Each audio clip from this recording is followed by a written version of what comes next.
জীবন আসবে না। কমিউনিস্ট পার্টির পরিসমাপ্তি ভারতীয় জনতা পার্টি আর নরেন্দ্র মোদী অমিত শাহ ভারতবর্ষের কোনো প্রান্তে কমিউনিস্টের বাতি পর্যন্ত রাখবো না। কারণ কমিউনিস্টরা হচ্ছে সবচেয়ে বড় দেশদ্রোহী মানসিকতা সম্পন্ন রাজনৈতিক দল। এরা গরিবের কল্যাণ করে না, গরিবের ছেলেকে এনে AK-47 দিয়ে মাওবাদী বানায় না। গরিবের কল্যাণ হলে গরিবের ছেলেকে ডাক্তার, ইঞ্জিনিয়ারিং, তার মধ্যে রোজগারের ব্যবস্থা করো, তার হাতে বন্দুক তুলে দেবে, AK-47 তুলে দেবে। এখানে কোন মা বাবা আছে তার ছেলের হাতে AK-47 তুলে দেবে? তার রোজগার নেই তার জন্য। এই কমিউনিস্টরাই তো মাওবাদী, CPI-ML। একসময় পুরো দেশের মধ্যে মাওবাদী সৃষ্টি করেছিল, অবশ্যই নেই।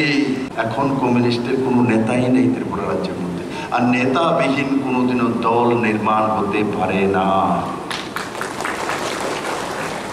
আর যিনি এখন আছেন, নতুন পলিট ব্যুরোর সদস্য হয়েছেন, ঠিক আছে, পার্টির সাংগঠনিক বিষয় হোক, চন্দ্রটুকু তিনি চলে যান। কিন্তু উনি ST হয়ে একটা ST সিটে দাঁড়ানোর মতো হিম্মত করেনি, শান্তিরবাজারে দাঁড়ানোর হিম্মত নেই, চুলাবাড়িতে দাঁড়ানোর হিম্মত নেই, মনুতে দাঁড়ানোর হিম্মত নেই, গিয়ে non-ST রিজার্ভ সিট, জেনারেল সিটে সাপ্রমে দাঁড়িয়েছে। আর মহারাজ প্রদ্যুৎ কিশোর মানিকের যদি লেজ না ধরতো, ওখানে জামানত জব্দ হয়ে যেত। ওই নেতার স্বীকার্যই নেই। নিজের বাড়ি যেখানে সেখানেই ST সিটে দাঁড়াতে পারে না, ST-রা ভোট দেবে না। এই কমিউনিস্টের পরিণতি। আধা কেলেঙ্কারির কথা কখনো পরে আমি তো করছি না, আরেকজনও করছে, স্বীকার তো করছে, হয়েছে তো হয়েছে।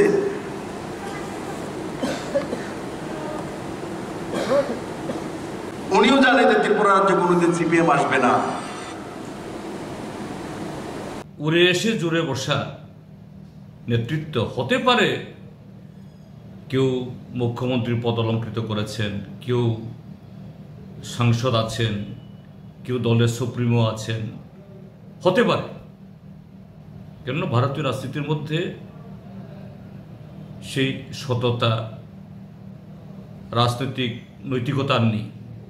যাদের হাতে কালো টাকা এবং যারা কিছু এই সমাজ বিরোধী লালন পালন করতে পারেন, এই শক্তিকে প্রয়োগ করেই তারা কেউ মুখ্যমন্ত্রী হয়ে যান,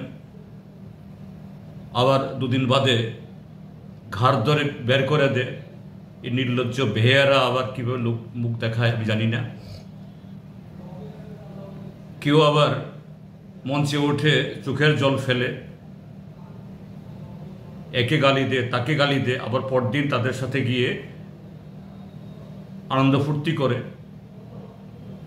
আজকে গালি দেবে, বিরোধিতা করবে, কালকে গিয়ে আবার এরা গলাগলি করে। এরা আসলে রাজনীতির উপযুক্ত খেলোয়াড় নয়, এরা হলো দান্দাবাজ।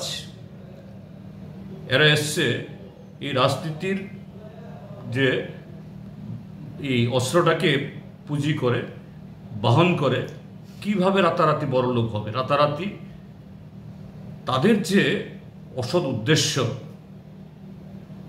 এটাকে ভোগ করবে। কাজে তাদের মুখে সমস্ত কথাবার্তা, এর জবাব দেওয়া, তাদের নাম উচ্চারণ করাটাও পাপ,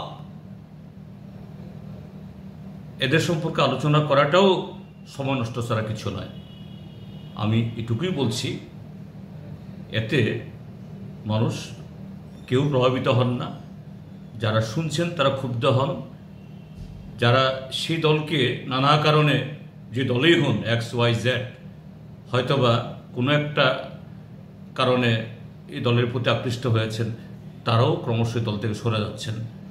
এর থেকেই তাদের এই বিকার।